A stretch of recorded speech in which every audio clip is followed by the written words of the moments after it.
Only bought 5 same shirt and Good morning. Happy Wednesday. back to school. Back to school, back to everything. But it was a good week off for, as good as weeks off are when you have little kids. It's not quite a vacation.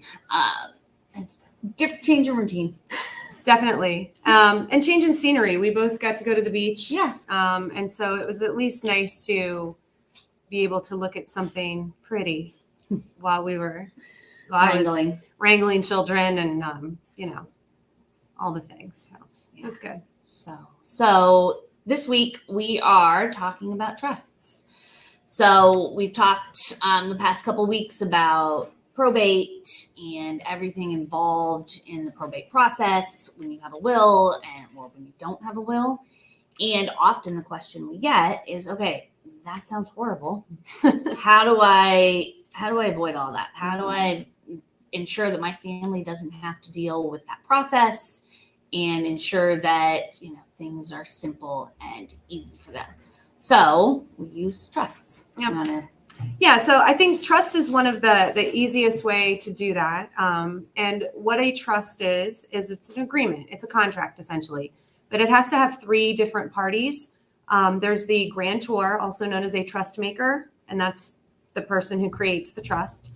The trust is managed by a trustee, and then it's for the benefit of the beneficiaries. So those are the 3 parties. And when we're talking about the probate avoidance trusts, we're talking about revocable living trusts, and you will generally act in all 3 of those roles. So you'll be the grantor, the trustee, and the beneficiary, which means in day-to-day life, nothing changes. You still get to use your assets, your bank accounts, live in your house, mortgage your house, sell your house, whatever it is. You still get to do that just like you would as a person. But the difference is once you have transferred all of your assets to the trust, when you pass away, you as an individual don't own anything anymore. And so you do not have an individual probate. And the key to this, though, is that proper transfer. And that's called funding. So it's crucial that if you do a trust or if you have done a trust in the past, make sure that your trust is funded and that your assets have actually been transferred. It doesn't just happen automatically. I just reviewed a trust for a gentleman yesterday. It was done 10 years ago by an attorney, and not one thing had been funded. And so I told him, I said, your trust is a worthless piece of paper. It doesn't do what you thought it did. And I don't know, I really don't understand why the attorney did things the way he did them, but that's a different story. But it needs to be properly funded in order to work. So that's one of the things we really talk about with our clients. We help you start the funding process. We give you instructions. We check in with you. We will hold your hand as much as you want us to make sure, right? We don't want you to pay for something and then not actually get what you paid for, or send you home with a whole bunch of the binder full of papers that doesn't do what you want it to do.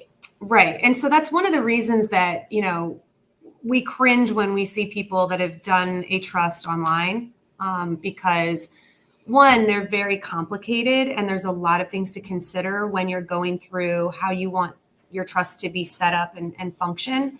And you're not going to get the guidance from like an online website service that you're going to get from an experienced attorney.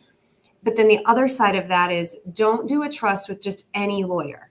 Do a trust with somebody who does estate planning as a regular part of their practice, but also who's going to help you with the funding process. Because again, if you don't, then your family's going to end up going through probate and you're going to have an expensive piece of paper that you thought worked and it didn't. And trusts are more expensive to set up. So do expect that when you talk to a lawyer. They are more expensive. They're a lot more work than just doing a will. So things to consider. The balance of that, right, is they're more expensive on the front end, but it will save your family a lot of stress and expense on the back end. One of the things that I really like about trusts is that you're on your own timeline, right? Yeah. When you use a trust, your family members, when you pass away, are on their own timeline. They don't have to make sure they filed something with the court, wait, to sell property. you still have to make sure creditors are paid. And you still have to make payments on mortgages if you want to keep it. That. But the transfer itself doesn't have to happen. It doesn't have to happen right away. It doesn't, or it can happen right away, right? And the funds can be used for other purposes or distributed once you make sure the creditors have been satisfied, or there's a sufficient funds, right, to satisfy creditors. So the other people that we really feel strongly should have a trust. Blended families, absolutely, positively. If you are in a family with children from a prior marriage, putting in place protections, right, to make sure that your kids get their inheritance and are protected. I think, and I think Lindsay feels the same way, anyone with minor kids, especially littles, should have a trust. And the reason, we think this is the better way, we see and have had to administer a few testamentary trusts. So if you have a will, you could put in your will, my kids get everything in trust. But those are a pain to deal with on a day-to-day management basis. And if it's in a will, in a trust, until your kids are 25 and you pass away even when they're 15, right? 10 years of administering that testamentary trust is a pain on top of the probate process. Right. But then also minors can't inherit assets. And so if you have everything set up so that if something happens to both parents, specifically with things like retirement accounts or beneficiary accounts, those pass outside of probate anyway. And so they wouldn't necessarily go to the child. They would have to be pulled back into probate if you name a minor as a beneficiary. So if you have a trust already set up, you can name your trust as the beneficiary, and then it's super clean and it's outside of probate and it's not messy and it's already the terms are already done. So minor children, blended families, tax planning, and special needs. If you have someone in your life that is receiving benefits for special needs, that is a time when you might want to set up a trust or make sure your plan includes a special needs trust, which is a separate type of trust for them. So they're a flexible tool that really can combat any situation if you put enough forethought into it and you build the trust in a manner that's flexible so that you're not redoing it every 5 minutes and you're not redoing it unless you have major revisions or major changes, which may or may not be a bad thing. And you want to review your plan anyway if you have those things. So I think just, that was a lot of information in 8 minutes. Trusts, revocable living trusts, are the tool that we use to avoid probate.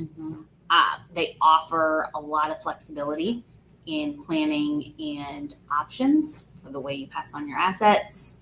And then the folks that we feel very strongly should have trusts are anyone that has minor kids, blended families, or if you have someone with special needs. And really, if you want to make things easy for your family. Or if you value your privacy, because trusts are private and probate is not. So if you have questions about trusts, drop them in the chat. We are taking a break from events in September as we kind of get back into the swing of things with the school year and all of that. Our next event will be October 23rd. Yes.